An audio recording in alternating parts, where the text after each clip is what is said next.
अब देखिए जगत गुरु तत्वदर्शी संत रामपाल जी महाराज के मंगल प्रवचन। अब उसी परमात्मा कबीर भगवान ने इस दास पर दया करी, इतनी बुद्धि दी। दास की इतनी औकात नहीं थी कि इतने निर्मल ज्ञान को और परमात्मा के बच्चों तक सुलझा के पहुंचा सकूं। ये कबीर परमात्मा की दया से सारा कुछ हो रहा है।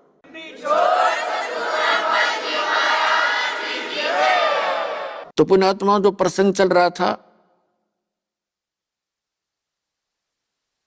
कि इन ऋषियों के समझ में नहीं आया कुछ भी। जैसे दास बता रहा था कि ये सनातन धर्म है जो ऐसे श्री ब्रह्मा जी, श्री विष्णु जी, श्री शिव जी के ऊपर पूर्ण रूप से आसक्त हो गया, इनको सुप्रीम पावर मान गए। और हमारा जो धर्म है वो आदि सनातन है, आदि सनातन।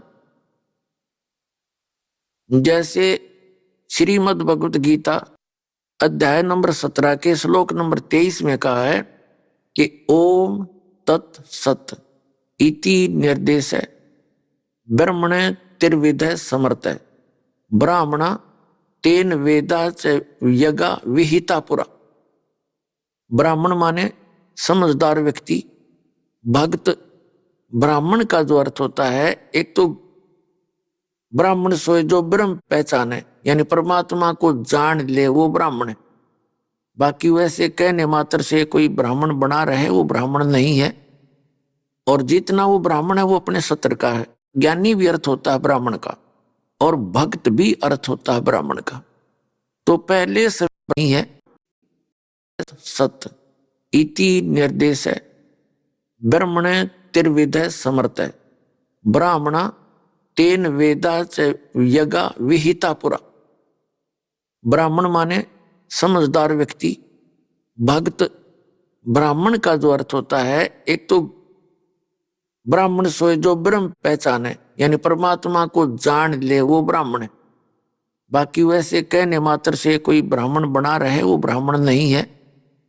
और जितना वो ब्राह्मण है वो अपने सत्र का है। ज्ञानी भी अर्थ होता है ब्राह्मण का, और भक्त भी अर्थ होता है ब्राह्मण का।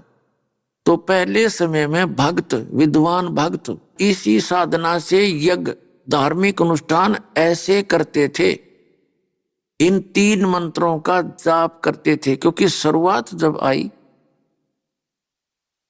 ब्रह्मा जी ने जो ज्ञान देना था काल के द्वारा बताया, उसने दे दिया। परमात्मा चारों युग में आते हैं, चारों युगों में आते हैं ये परमात्मा अपने बच्चों को, क्योंकि हम उसी की संतान हैं, हम उनके बच्चे हैं। अपनों के लिए अपने दुखी होया करें, दूसरे तो ठोकर मारे, डांट मारे और मजदूरी करवावें।